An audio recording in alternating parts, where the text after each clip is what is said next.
And we're live. Daphne, you know what I noticed the other day?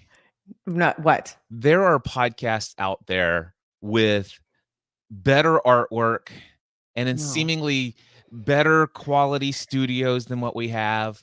Yep. And quite frankly, it just seems like they've hired an entire team to produce their show. And the quality of what you and I are producing, I just gotta say, I don't think we can cut it. I mean, what are we doing? Are we wasting everyone's time with what we're doing here? I just don't feel like we're living up to what we should be doing. Yeah, I think we should just quit. It wouldn't be that vulnerable though. Like what I would want to do, Cliff, is just talk to you about like all the stuff that I'm doing and tell you, all the ways that and then ask you a bunch of questions like, well, how much money did you make last month? And what clients are you working with? And what audio equipment are you using? Because I've been using this Rode, I have the new Rode, what is it, Podcaster 2? Rodecaster Pro 2? Rodecaster. They keep buying other companies. Yep. Rodecaster 2. And, I really hooked this up. We're playing the game of comparison, aren't we? Well, that's the theme of today is we're gonna talk about the comparison game and how oftentimes it can lead down to a downright unfulfilling life. What do you think about that? Very unfulfilling.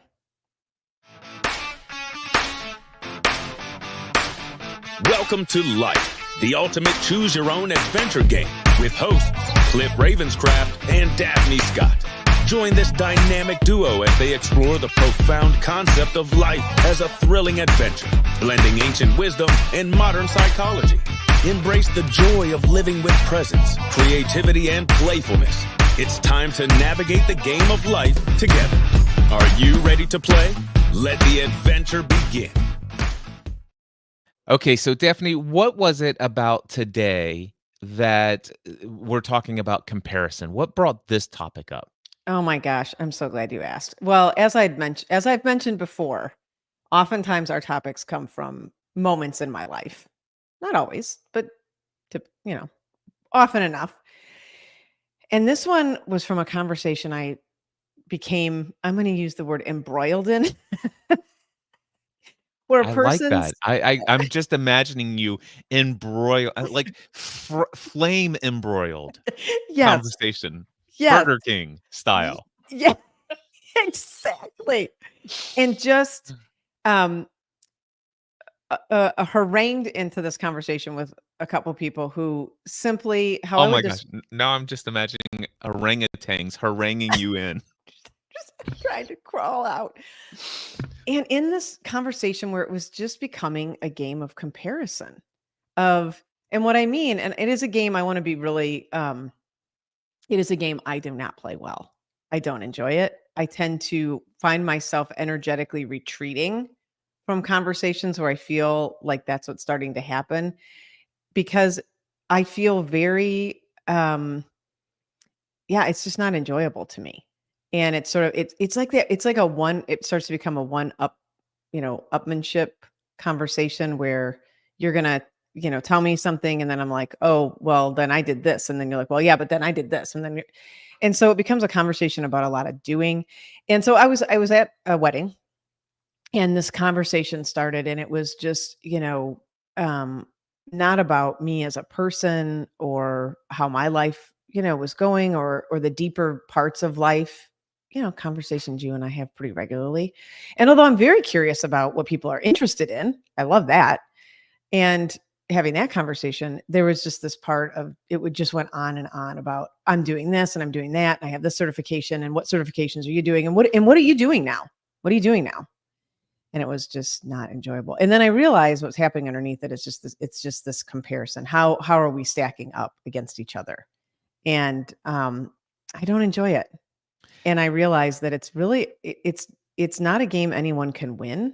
Right? Like it's just, and then there's just a lot of the ego attached to it. So that's really where this came from. Yeah, And I as think you're it's a helpful topic for people. As you're sharing this, there was a comedian many years ago, probably more than a decade ago, maybe even 2 decades ago. Yeah. There was a comedy sketch where a guy talked about how, one of the things you can never do with these type of people is tell them your story like you just had your wisdom teeth out.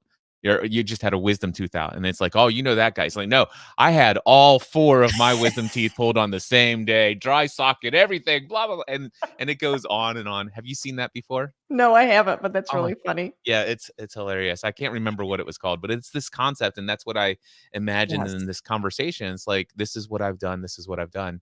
Yeah. And what What's I'm doing. and what I'm And doing, yes. yes. And what are you doing? And and so yeah, it's not enjoyable. And I recognize, I can get on my soapbox about this. I also recognize that it is what our mind does Mhm. unchecked. We have a comparing, sort of judging mind. And it's probably okay when we're doing it with inanimate objects, I imagine, maybe. I just find that the keeping up with the Joneses, when we're not checking ourselves, and this sort of wanting to make ourselves feel better by leveling ourselves at human beings, it becomes it's a losing proposition. Can you explain to me what you mean by it's okay, perhaps, when we're doing this with inanimate objects? What does that mean? Yeah. Like, I was at a store yesterday, and I saw the new the Motorola Razor, flip phone, Okay. and they had by the way, too many. There were like 25 different phones. Which they all do the same thing. Anyway, but differently. So, but I was looking at them, and and of course I'm comparing them, right? I'm like, Okay. oh, this flip phone seems kind of cool, or oh, this screen is longer, or I've had an iPhone, I've been an Apple iOS gal for forever. So I'm looking at the Samsungs, and I'm looking at the different, the Motorola's. And so that's probably, I'm Okay. comparing, I right? I'm understand what judging. you're saying now. Yeah. In my as you know, I'm brand new into amateur radio, and so Yes. I was out there recently. It's like, okay, do I buy the Yaesu radio or the ICOM radio, or do I go for an inexpensive radio? And I'm like, Yeah. okay, so now I'm pretty convinced I'm going to go with the Yaesu radio, but do I go with the FTD 300 or the 500, or do I go handheld with the HT? And if I go with the 5DR, then it gets this, but this 70DR seems to give me everything I want. But I hear the battery life's not as good as the 5DR. And so there is this comparison game. And Yeah. okay, I see what you're saying there is like, okay, I am trying to weigh what this investment is for me. I'm going to Yes. make some sort of energetic financial investment Yes. into the purchase of a radio that I hope to use consistently for many years to come. And I want to go into this well informed of what are the different options and Mhm. weighing the additional cost with the benefit of having said options. And so, yeah, I I mean, it's definitely, helpful, right? Like, it our is mind can incredible. compare and judge. It's helpful. So my question is there potential danger in that? Let's forget about the comparing ourselves to Good others. question. Is there danger in doing a feature by feature comparison of something that we're thinking of purchasing? Well, there is a concept that this just came to mind. So when I was sort of saying, like, there's 25 phones, like, how many options do we need? And there is this concept around being what they call a maximizer and a satisficer. So a satisficer sort of approach is the good enough approach. Like, I'll just go back. I don't know about the radios, but I can go back to the phone. Like, this phone does what I need it to do. It makes phone calls. I can, use certain apps that I like to use. It meets my needs, and it's good enough. A maximizer approach is the approach where it's looking for the best. Like, what is the best phone? Now, immediately, let's use your radio example. If I said to you, Cliff, what is the best radio that you need for your amateur radio interests? What's the best one? And immediately your mind probably goes, well, it depends. Right. And so if we spreadsheet, or like, I'm going to pick the best college, or what is the best job I can have? And so if we tried to spreadsheet that with all of the variables that we would have to take into consideration, we would probably find very quickly that that was an impossible task, because there would be so many choices and so many, on the radio side of things or the phone side of things, so many different specifications. And now I'm putting one specification up against another, if we just use the technology example. And what I'm starting to do at that point is simply just weighing which specification takes priority for me over a different one. Is it the amount of memory? Is it the amount of RAM? What do I need this thing to do? And so I'm going to sort of narrow it down based on what those specifications are. The whole point, though, is that getting into being the maximizer side of things can start to become very dangerous for our well-being, our mental and emotional well-being, because the reality is we probably cannot at any one time find the best thing. And we will spend days and hours and weeks and months of our time and energy. And by the way, never feeling like we actually hit the mark. Well, Yeah. I definitely can visualize and conceptualize that particular point of view of the what is it? The maximizer and Maximizer versus satisficer. the Which is good satisficer. enough. Yeah. That's brand new terminology for me, but I definitely can understand that. One of the things that occurs to me as I think through this line of thinking, Yeah. number one is there's the question of the best. Mhm. And for me, I think there is a best option depending upon what my desired outcome is. And there's Right. always going to be a best option, at least in my mind. Now, granted, I could just say I could settle for what I have and be happy with it. That's a Mhm. possibility. It's a choice at all times to be satisfied. However, if there are options and I have resources, then I do see myself looking for the best. Now, the perfect radio does not exist. Yeah, exactly. Okay, so Right. there's a distinction Well, that I and make there. yeah, and the best given the context, right? I mean, best And for what you are trying to achieve. You said it, the best for whatever the outcome is. If I said to you, Cliff, what's the best? Like I want to go on the best vacation. Yeah, that okay. Okay. It depends on what that means for you. What is your desired outcome? What do you want to Right. experience? What Right. what needs are you looking to fulfill? And what are your options? What are your resources? There's staying at home and going down to the local park and doing a nature walk. That might be the best vacation for you. That's right. That's right. And there's a book, I will look it up here in a minute, but there's a book that was written on this. It was Barry, and I'm forgetting the author's name, but he wrote a whole book on this on maximizing and satisficing and really broke this apart. I'll put it in the show notes and come up with it here in a bit. But and it all came out. He was trying to buy a pair of jeans, and there were 50 different types of jeans. And he's like, how can I just want a pair of jeans. I start to, Well, it's sort of one of the limits of our modern times. Well, Right. here's the interesting thing for me is that I think a part of it is like, what is my desired outcome? What do Yeah. I want to experience? What are the options available that will give me this experience? And Yes. and basically I'm trying to familiarize myself with all of the different specifications that are a part of this particular niche interest. Yes. And based upon the ones that really matter to me, let me prioritize those. Out of all of the options, which gives me the most of everything that I'm looking for, recognizing that unless I go into the business of designing a radio myself, the perfect radio for what exactly that I want there's always some trade-off. Yeah. But that I think a part of it comes down to is like, okay, well, the question is how important is this to me? And let's make a decision. Let's Yeah. set a deadline to make a decision.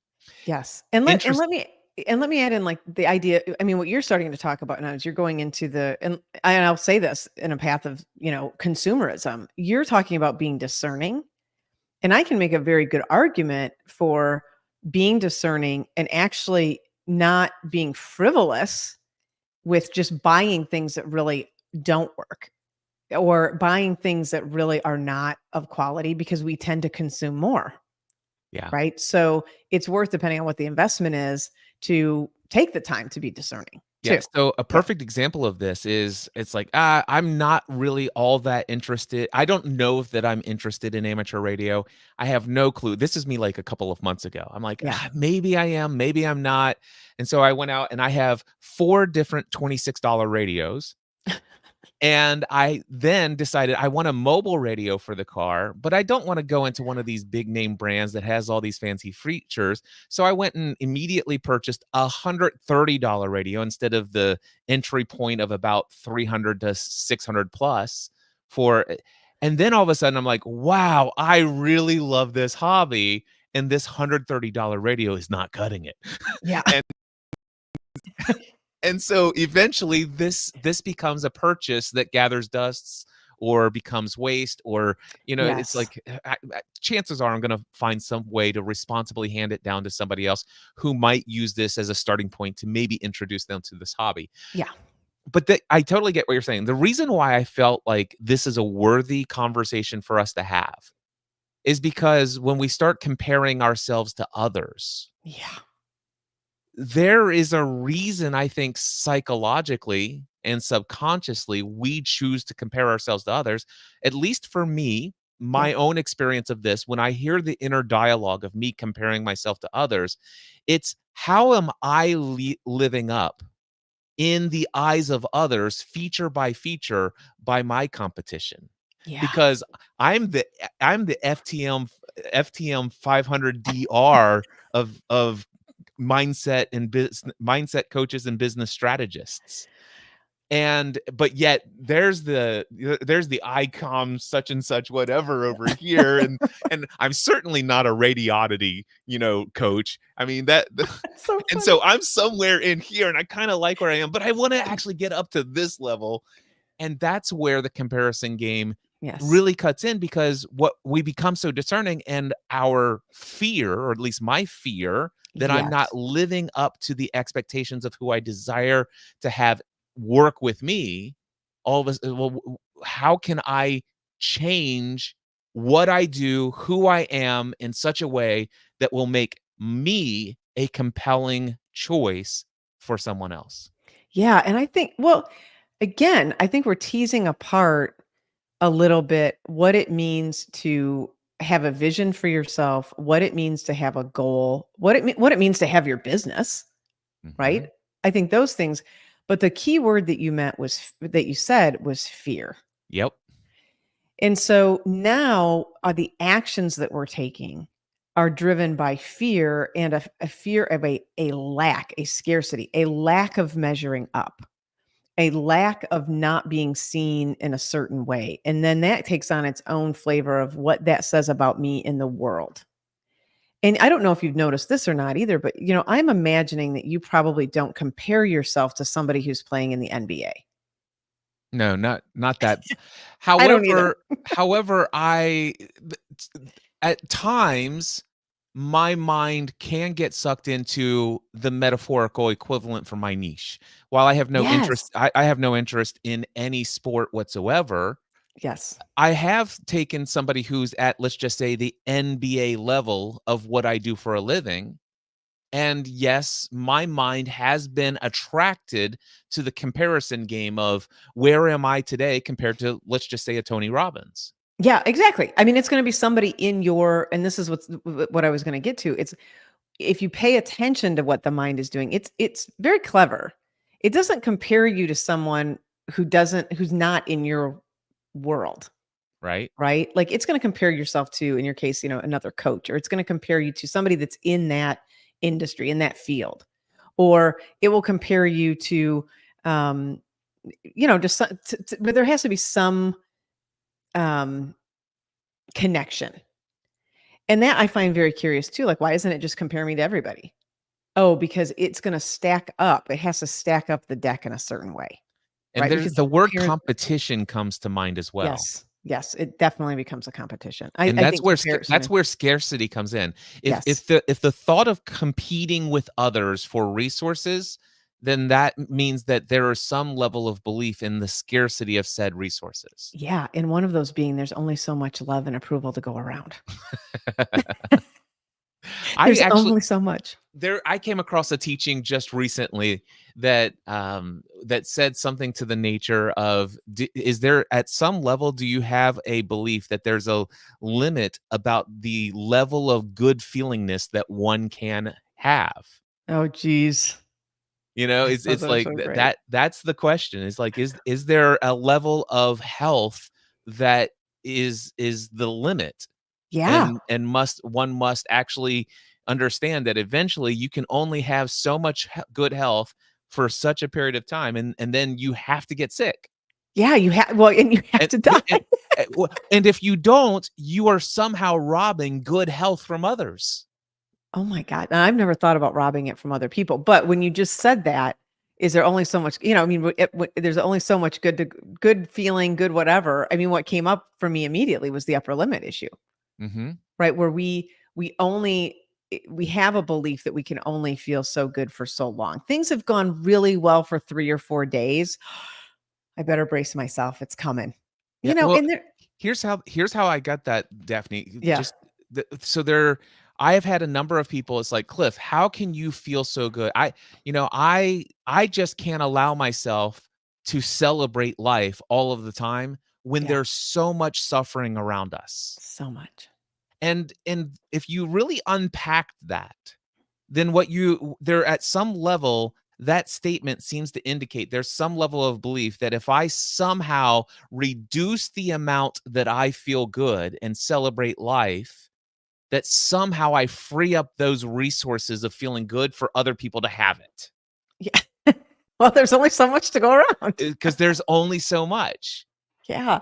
And, It's and, really and I know wild, it isn't it? sounds it sounds crazy, but I've dug deep into the minds of what people are thinking and feeling, and Mhm. this has been revealed not just once or twice, but it's a recurring theme that somehow if I could just tamper down Yes. how good my life is, then other people won't feel as bad about their experience. And maybe if they start feeling better about their experience by not looking at my experience and comparing, this all kind of comes in and fits in circles and cycles and Yes. flows in and out and all this other stuff. But there's a lot of people out there that says, listen, if I could just stop posting my wins, if I could just stop celebrating and talking about what's going right for me, then by in some way, by not celebrating what's going on in my life, I might make someone else's life more enjoyable. Well, I can see 2 sides of this. One is I think we are onto the game of comparison, right? In other words, if I'm over here sharing how great I am, I know people are out there comparing. And so there is a little bit of a sensitivity to that. Like, oh, I'm not saying that that's the right approach. I'm just saying I think we're all sort of sensitive to some level of that there's this comparison thing going on, this competition thing that can start to happen. We'll talk about social media in a second. At this other side of it, this sort of holding back can be a little bit think of all the myths that we have, like the tall poppy syndrome, Mhm. right? Tall poppy gets its head cut off first. Don't fly too close to the sun, right? You're gonna perish. Actually, that was not the original myth, but it was about don't fly too close to the sun. So, there's that other side that if we get too big, we're gonna be the one to cut down. I mean, it becomes a really vicious game of king of the mountain. We build people up, we like to knock them back down. So I think all of that sort of is living in our subconscious, or maybe now in this conversation, we're making it a little less unconscious or subconscious, but it's sort of all living in the sort of collective consciousness, like you were just Yes. saying, right? Like there's these undergirdings of this sort of stories that we've told ourselves and that we've been, you know, inundated with for thousands of years. And we're starting to unpack some of that now to catch like, well, what is really happening here? And so when I get in touch with that game of comparison, I can see more of with humans, I see more of what I can feel is the fear of that and some of the danger of that too. And I think that's what we see that does start to happen on social media. We're not celebrating other people's wins. We're simply using their wins as a way of comparing and shutting ourselves down, which I think is a real unfortunate reality. Yeah. One Yeah. of the things when I become very intentional and operate at a higher level of consciousness, one of the things that I have found myself drawn to in those seasons of life is posting less and reading and celebrating others more. Yeah. So where I'm in a lower level of consciousness and there's a bit of comparison game going on, and it's like, hey, look at me, look at what I'm Yeah. up to, look at Yeah. what I got, look at this, and I'm in there and I'm posting all day, sometimes several times a day. And again, that's by the way, if you're posting consistently, I'm not suggesting that that equals a lower level of consciousness by any stretch of the imagination. No. I'm just identifying there are seasons of my life when I have been, and I'm drawn to spend a lot more time on the publishing about me side of things and celebrating me side of things. Whereas on the other side, it's like, well, this is not so much about me. Well, don't get me wrong. I love what's going on in my life. I celebrate what's going on in my life. I'm happy to share from time to time. But one of the things that I have is an access of a news feed here of social media where people are posting about things that they're excited about. Yeah. And They're you know fun. what? It only takes a few minutes for me to do a heart instead of a thumbs up, and to craft a meaningful statement, whether it's a single sentence or a couple of sentences strung together or an entire paragraph or two in response to what they've shared and to celebrate them. Yes. And appreciative, in a Buddhist perspective, appreciative joy, right? Like Yes. you're sharing that good feeling that that person is wanting to savor and wanting to share, and you share in that with them, Yeah. right? And allow them to savor those moments. I mean, it is a different level of consciousness. And, I think in that if we go back to the sort of the fear, I mean, the fear that we have that we don't matter. And I was just coming up with, what was hitting me too is the conversation we've had around identity and how we get, we want to matter in the world. And so we can start to get hooked into like, well, how does my identity compare to your identity? Right. And how identify am I with my identity? One of my favorite things so in these conversations, in this one in particular, I love telling people that I just don't have a job. Not that I'm retired, just that I'm not working, because people are so identified with their roles too. And the role becomes a way that you matter. And you've talked about this, I think, on one of your podcasts, I think. Gotta keep up with all your content, Cliff. Where you talked about, that's sort of the danger of being identified with your role at work, and with the company that you're working for, because those roles come and go, and they do. And, and I've worked with many leaders and people in organizations where you just don't have that job anymore. The company has shifted, different demands have come about, and you're no longer there. So now you're sort of bereft a little bit because you don't have that identity. So Yeah, the question is if I don't carry this title, and if I yes, don't go into this group of people who see me as the king of this hill, yes, who yes, am I? Who do I yeah, matter to now? Who is it that depends on my great source of wisdom, experience, knowledge, skills, talents, and abilities? yes. Where shall I go for people to worship me? Where will I find my significance? That's really what it's Yeah, not, it is about significance. yeah, How am I, and I love what you said is like, we all want to matter. We yeah, want to feel like we matter.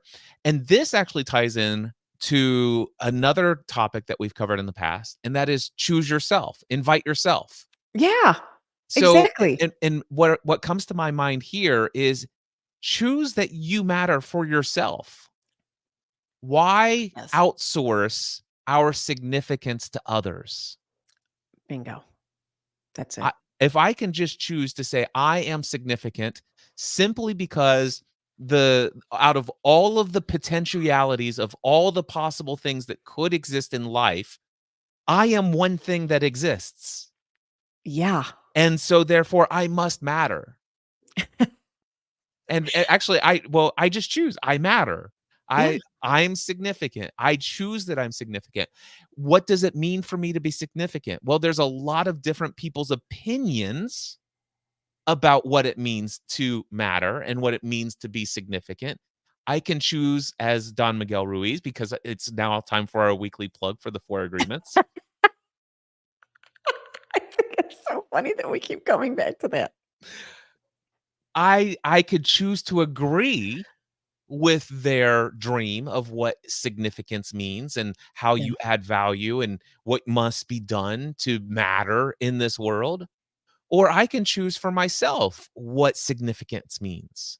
yeah, And one of the things that as I've and again, I go up and down in my own levels of consciousness, but Of when course. I'm at some of my higher levels of consciousness, there are times when I recognize that one of the most significant things I could do is to be unseen, simply go and simply be, and just experience appreciation for all that is. Yeah. It's And like there great. are significant reasons why that is a thing of significance and adds value to this world.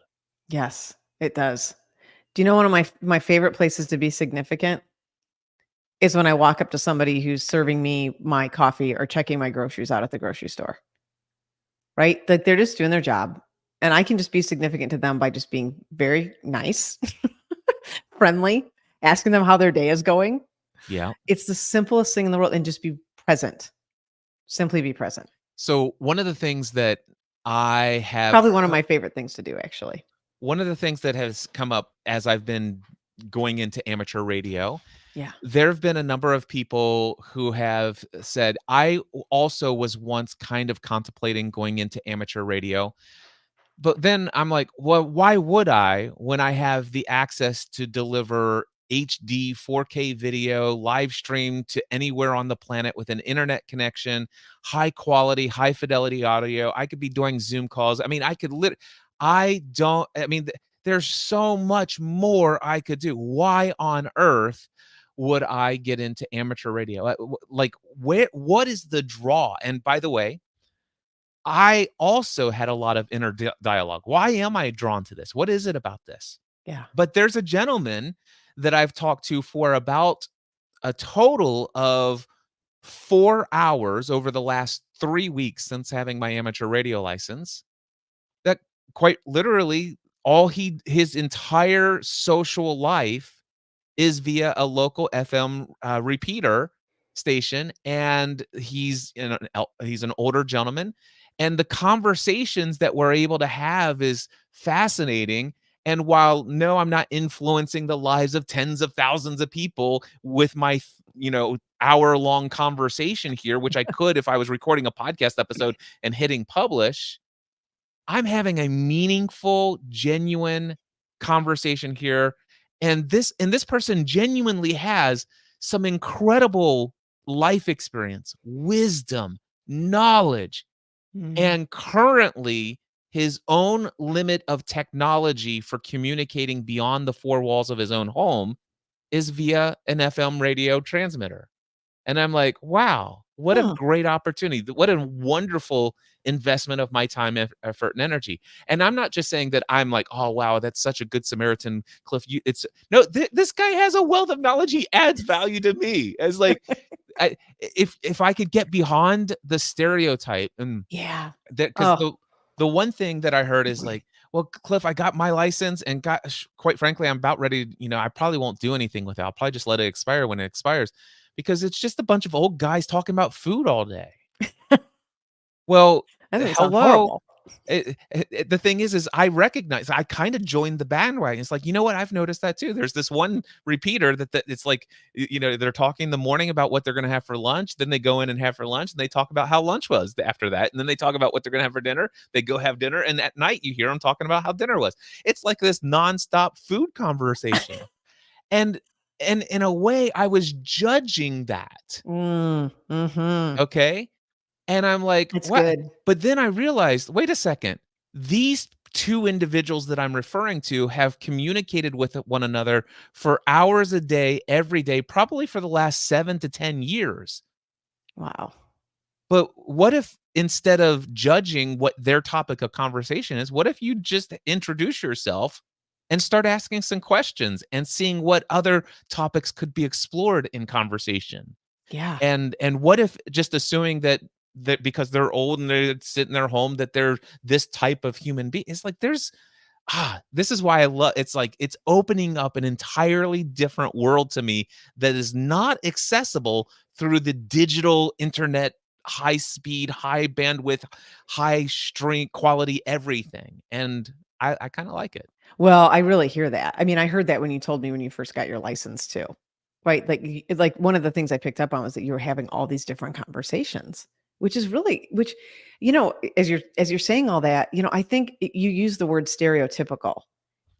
And I think that's part of, as you're describing all these different conversations, it is breaking all that apart, right? Sort of the world, like maybe we both got indoctrinated into some degree, and how we brought up our own and latched on and started to believe what I'll use the word success looks like, or what a stereotypical successful person would look like in the world of coaching, or in whatever, whatever our environment is. What's a stereotypical successful NBA player look like? What does it mean?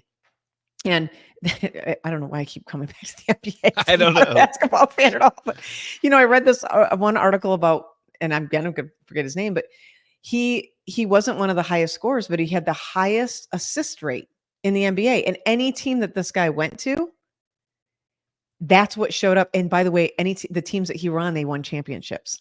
Mm. And it's kind of a Moneyball type of idea kind of thing, but looking at things differently. And how do we fall into these stereotypical patterns of what success really looks like? How do we fall into these stereotypical ideas of what it means to matter in the world? And then we start leveraging and hedging our bets against comparing ourselves with other people. And I love that what you said about just finding, that you could see your own judgment too. Oh, You're yes. and maybe that conversation isn't for you, and that's fine. But it's just that you had your own judgment of like, what a waste of time. These guys should be talking about something way more valuable than this. Well, the thing is the judgment was there, but it was like I didn't even think about why would these people be in a place where this is what they do all day. Yeah. And it never even occurred to me to question why I have that judgment. And I'm like, oh, wait a second. Okay, I'm starting to wake up to the idea of what might be happening here. Yes. And the other thing is one of the things that I've learned is in amateur radio, and so you probably will understand what I'm talking about, but amateur radio has been around for a very long time. If you live in an area like I do, there are many different opportunities for you to hit what's called repeaters, which means that there's a wide radius of people who also have a license that could potentially be out there listening for you to talk to. Okay. And one of the common things is that brand new amateur radio operators, such as myself, will go and key up the mic and call for somebody, and there's nobody out there. And to complain that there's nobody out there. Yet, when other people are keying up and talking, all you do is judge what they're talking about, and you don't introduce yourself and inject any other opportunity for another topic that you might possibly be interested in engaging in. Yes. And it's like, come on, if we want, we have to choose to create what we desire. Yes. And stop comparing. I have better topics than, just create what you want. Yeah. Which is exactly what I had to do in that conversation. Once I got out of my own way, right? Like that's the whole point too. As much as I was like, oh, I can see where this is headed. I don't enjoy that conversation. So when they asked you, what are you doing? You should have said, I'm just unemployed. I did. I know you did. So what are you doing? I'm like, nothing. It's just the best to watch people's faces. They're like, what does that mean? I'm like, well, and and these people are, follow me a little bit on social media. So they had some ideas. And I said, I really am truly enjoying just doing a lot of different things. I'm working with some clients, and, when the right client comes along, great. And I'm doing my podcast with my friend Cliff, and, giving myself a lot of space. And so the shifting the conversation more so though, away from doing. Yeah. Right. And the identification with doing versus the identification probably more so with what am I enjoying? What am I interested in? What are you interested in? Like what really has your interest? And maybe it is related to work, and that's great too. But what is it about that? I think what I like that you were expressing, Cliff, was there's more of a curiosity there. I think that's the energy that starts to shift in a conversation. It isn't this sort of one-upmanship or let me give you my resume. By the way, when I was putting the show together, I thought about, have you seen the movie A Few Good Men? Yeah, I have. I've seen several times. Yeah, me too. It's just one of those classics. You can't handle the truth. 1,000 times. But there's this one scene when Tom Cruise character and Joe, the character Joe, they're out to dinner, and he says, "Why do I always feel like you're giving me your resume?" And she's like, I want you to think I'm a good lawyer. And he's like, I do think you're a good lawyer. And she's like, no, you don't. And it was just this, the scene is, I mean, they're trying to get their characters developed, about what's really happening, which you could see it all along. But, she was outsourcing how she felt about herself, Yes. to this guy who, he was struggling with his own belief in who he was. I never broke down all the psychology that was going on in A Few Good Men with the writing of these characters, but there was just that moment. And when I was putting this together, that stood out to me. Like, that's what the conversation, when the energetic and the consciousness of the conversation is around the doing, that's what it felt like. It's like, I really am not interested in your resume. I want to hear what you're interested in though. I want to hear why, like, what is it about that interests you? Like, I want to talk to you, Cliff. Oh, you're really doing this audio thing now, right? This ham radio thing. Like, tell me about that. When you first brought that up, I was more interested in, like, well, tell me about that. Like, how did you get started in this? Where did this come from? And you went all the way back into a story about your childhood. Yep. Like, that type of stuff really lights me up, I'm like, oh, that's interesting. Tell me about what interests you in coaching. Tell me about, so more of that than just comparing each other and who's got the leverage, who's got the status, which that's some of what this came up from on our show last week when we talked about status too. Yeah. And just the danger of that and outsourcing our value in the world and playing this sort of king of the mountain game. It's just, you're never going to win. One of the things that I have learned to help reduce the mental chatter in the mind that says, let me say something significant so that I will lift up my status and credibility in the mind of the person that I'm talking to. Yeah. One of the things that I do that I've learned that combats that, not combats it. One of the things, because that's like there's a battle going on in my mind, and I don't like the idea of that. Yeah. One of the things that I do to work with it, redirect my attention and focus. Yes. Is I like to, as you said, get curious. And what one of the things is like, well, who's your coach? Who's your teacher? And the answer to that question could be everyone. Yeah. Everyone. It's like one of the things that I think about this is that every person that I come in contact with has had their entire lifetime of experiences. They grew up in a completely different environment than I grew up. They had a completely different experience with their parents. They had a completely different schooling experience. They had everything about their life. They literally live in a different reality from my own. Yes. And if I get curious, I can gain insight into another person's world. Yeah. And add and expand my own. Yes. I love that, actually. I think that's the whole point. It's like this, it's the additive, not the comparison, which does a positive and negative. Yeah. Right? Just going to take something away or add something. It's how do I make this an additive for myself and for them? So in competition, in comparing, when we are in conversation, one person comes out with as the winner, if you will. Yes. Whereas in the opposite of that, where we're curious and we share value and experience and wisdom and knowledge and just care for one another, we both walk away from the conversation having more than when we started. Bingo. And I loved what you said. I mean, Cliff, I really loved what you said about, like, how you're working with this in your mind. And I think this is the other big point of this topic, is first recognizing it is just what the mind does. I mean, you and I have worked on our consciousness for a really long time and it comes back. It's just what it does. It wants to go into that pattern. So I think learning to work with that is like, okay, when I can catch it, when I can see what's happening, how do I work with this in a loving, compassionate way for myself? When I see others doing it, how do I maintain my compassion for them? Because I recognize that it's rooted in fear.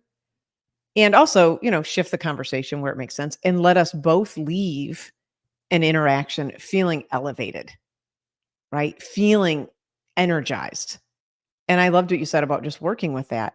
Here's another way that I work with it, because the other thing that comes out of comparison is envy, and probably more jealousy than envy, but there's different flavors. I'll use them. I'm going to use them together. I mean, the same thing. But when you look at somebody like, oh man, Like, I really want to do that. I had this come up for me when I was performing, and I'm like, I would watch stand-up comedians. I'm like, I really want to be a stand-up comedian. I want to, or I think I used in the show notes, and I want to be a public speaker. And when I gave myself a minute to really look at, okay, well, and I talked to somebody who was, and I'm like, what does that really mean?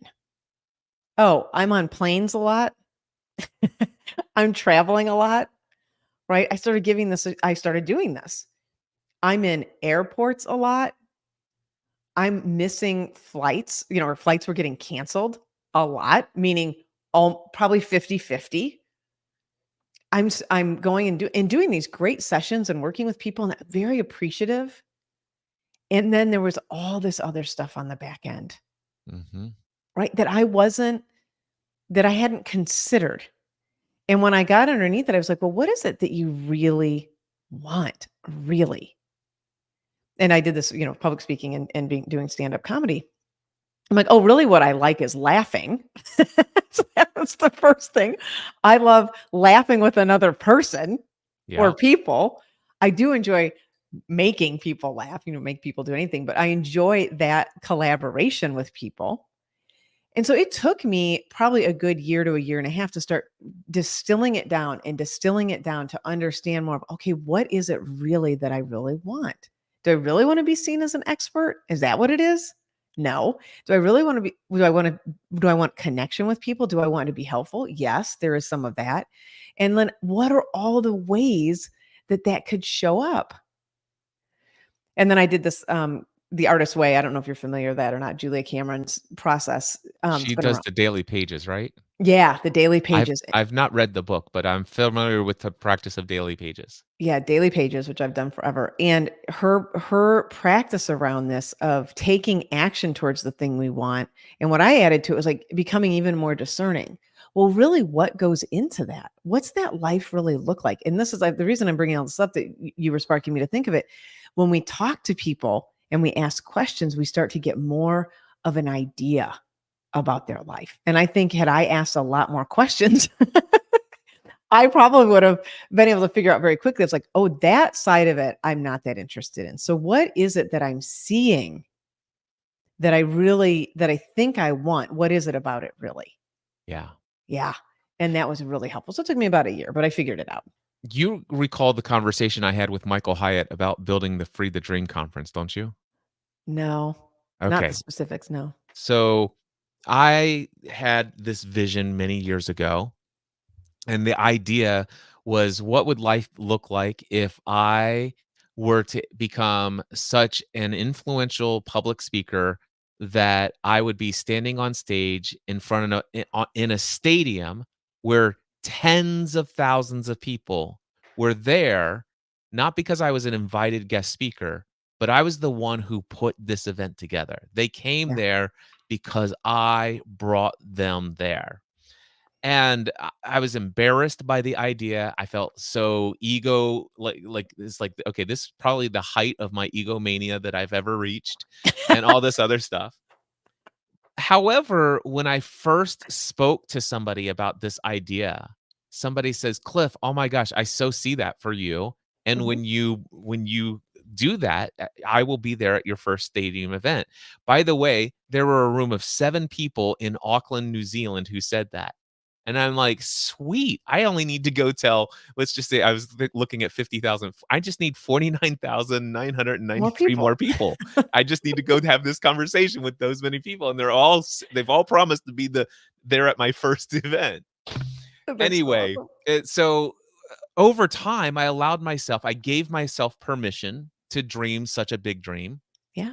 And then I kept talking about the fact that, who knows, maybe 5 or 10, 15 years down the road, maybe this is something that I will achieve. And I talked about this in public, but mostly kind of like in my inner circle kind of stuff. I talked about this for several years. And my friend Ray Edwards says, "Hey, Cliff, you keep saying 10 to 15 years. Shouldn't it be like 7 to, whatever many years now?" It's like, because it seems to me it's always 10 to 15. And he says, "Why not next year?" And I'm Oh, like, "Oh, that's an interesting question." And so then all of a sudden I had to ask myself, am I serious about this dream, this vision? Do I want to take action toward it? Yeah. And then if I did, let me back up and say, how would I get there? If I let's just assume that it was real and I was to go interview my future self, how might I tell myself how I built this? Well, probably the first thing to do is host in-person workshops for, let's just say 10, 15 people. I'm like, okay, check. I will do that. The next would probably start a annual conference for a couple hundred people. Check. I will put that on my to-do list. And then go for there. It's like, okay, well, let's start with these two things. And I started with some workshops. It was awesome. I started with annual conference. You spoke at Free the Dream I 2018. did. It was super fun. And then I went to Free the Dream 2019, and it's like, this is amazing. And the thing is, though, is all of a sudden Michael Hyatt, right? It was 2 weeks before Free the Dream 2019. He invited me out to dinner, Okay. and he says, "Cliff, I would love to ask you, what is it about Free the Dream that motivates you? Why are you so inspired to do this?" And I said, "Well, I told him about the vision. I told him about the dream. I told him about the fact that I feel like I did not know about the 6 human needs philosophy of Tony Robbins at the time. Yeah. All right. So certainty and significance were right up there at the top, followed by growth and contribution. That's later shifted where growth and contribution are at the top and all that other stuff. But anyway, at the time, certainty and significance probably a little higher than certainty. And I sit there, I said, well, here's the thing. I want to definitely make an impact in as many people's lives. I have this vision of doing this and all this other stuff. And quite frankly, that's what originally started this. I must admit to you, Michael, in our personal private conversation here, which I would never tell the world about in a podcast or a live stream like this. I said, but I will say that I have noticed that my ego has gotten a little bit involved.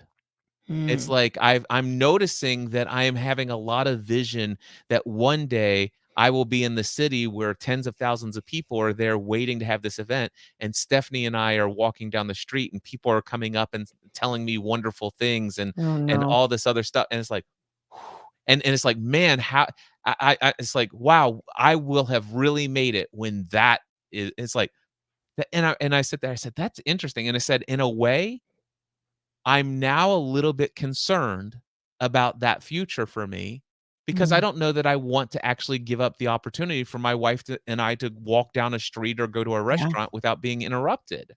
Yes. And so he asked me a handful of questions, This is so good. and he says, "Cliff, let me ask you this.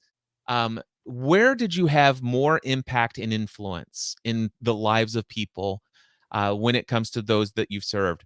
Free the Dream Conference 2018 that you did last year, or your in-person workshops for 12 to 15 people?" And I said, "Oh, hands down, the in-person workshops.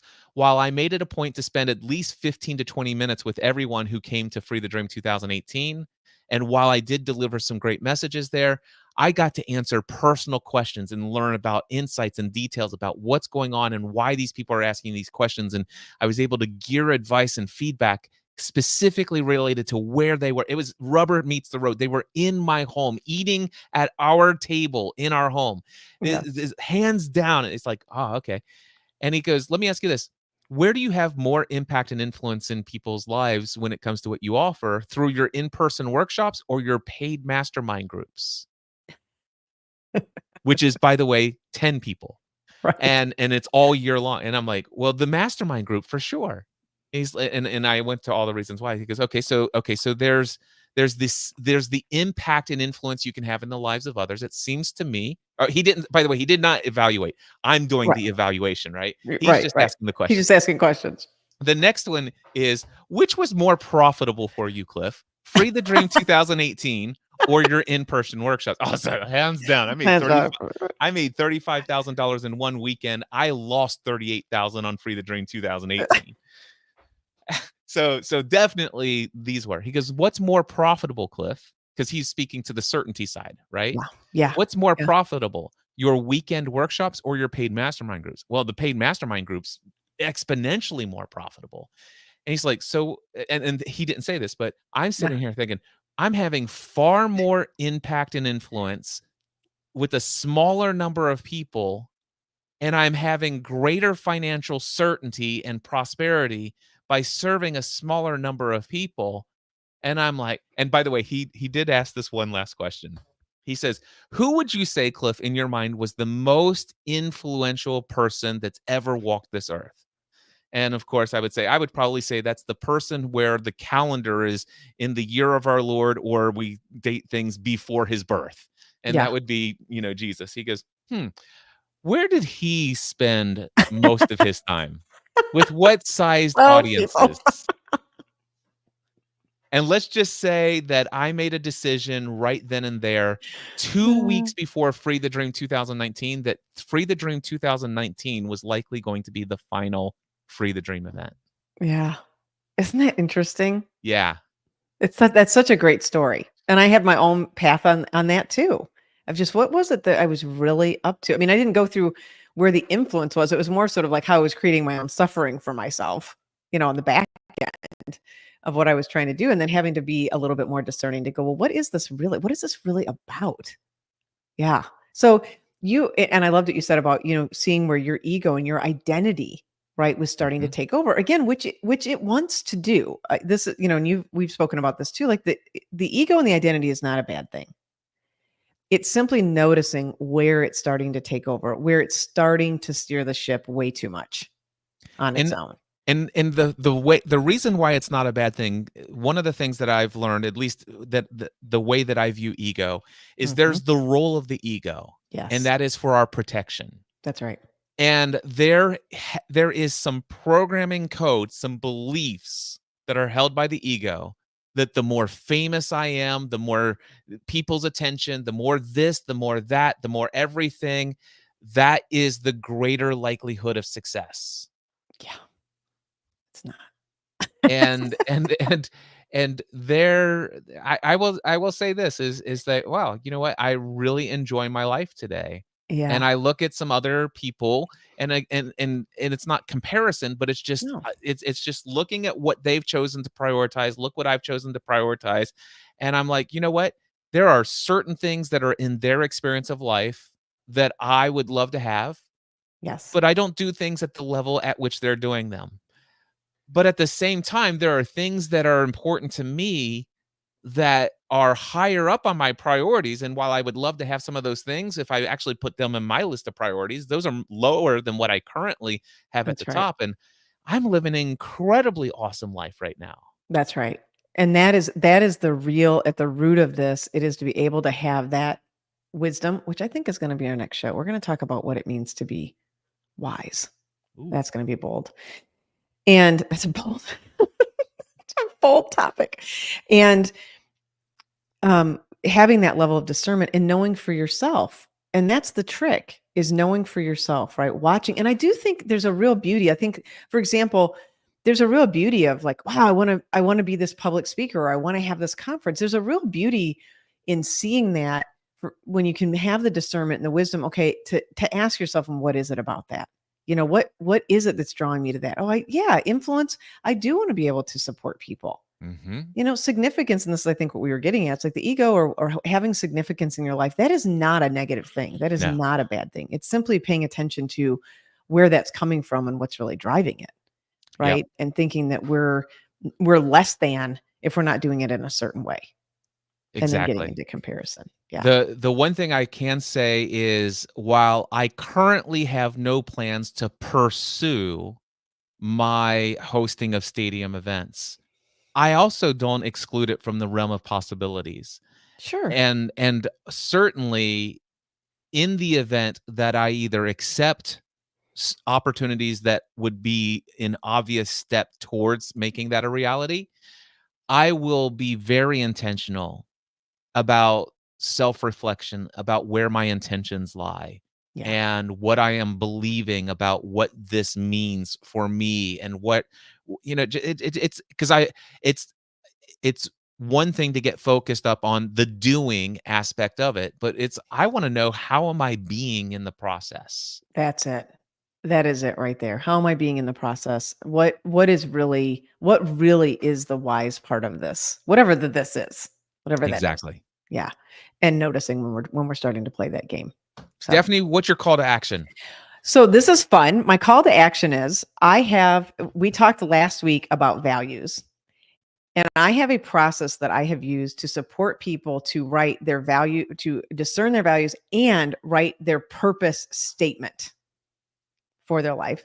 So I have a free, I just call it a mini course to walk people through 4 steps to go through having some discernment around their values. It fits in very well with what our topic was today, now that I'm thinking through it, to walk through their values and to really start to frame out their life's purpose statement that grounds them really on really the transformation around the threads.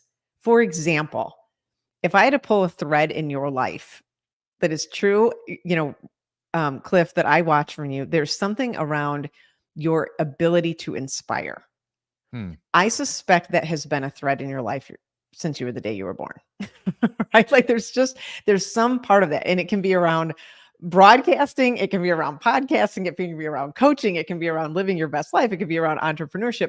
There's a thread in there. And this process, if I had to pull one thread in my life, it would absolutely be around teaching. That has been that way in my life forever. That has always been there. So, and looking for truth, 100%. Yeah. So ever since I was very, very young. So this process to go through of working through, like, let me really find my life's purpose. What is it in discerning that? And by the way, it shifts. It's not a static thing, which is also part of the process. So we can reframe it. This mini course is really set up for that. So it's free. I'm offering it for free. To get access to this, all you have to do is email me, put in the subject line, values and purpose, and I will enroll you in it. It's 4 steps. It's not overly involved either, which is the whole point. Simple, easy, get through it. And then it gives people a framework and a process to use for the rest of their life. Nice. Keep having this discernment. So I'm going to offer that to anybody that's interested. That is awesome. And it's Daphne at daphne-scott.com. And I would imagine you're going to put that in the show notes. I will. Sweet. My call to action is another podcast episode. Oh. All right. So it's titled The $1 Million Mistake Most Podcasters Make. Oh my gosh. All right. And how to avoid it. Now, basically, even if you're not a podcaster and you have no desire to create a podcast, however, whatever. Also,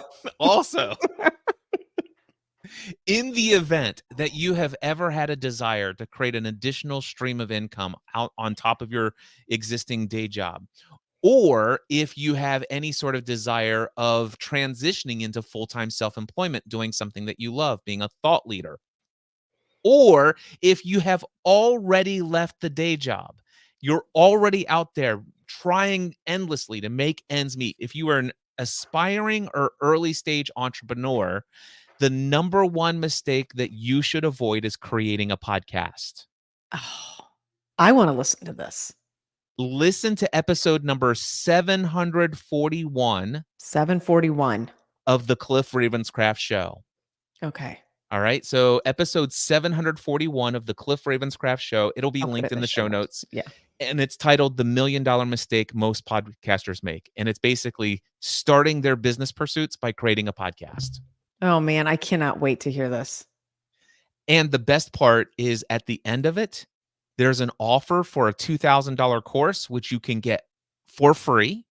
Oh. And then there's the opportunity, if you live into the expectations of going through that course and then reaching out to me when you're finished, there's access to 3 hours of group coaching where you can ask me your questions related to anything at no cost, with no strings attached. But you have to listen to the entire episode 741, and then respond to that call to action. So my call to action is to go listen to another call to action.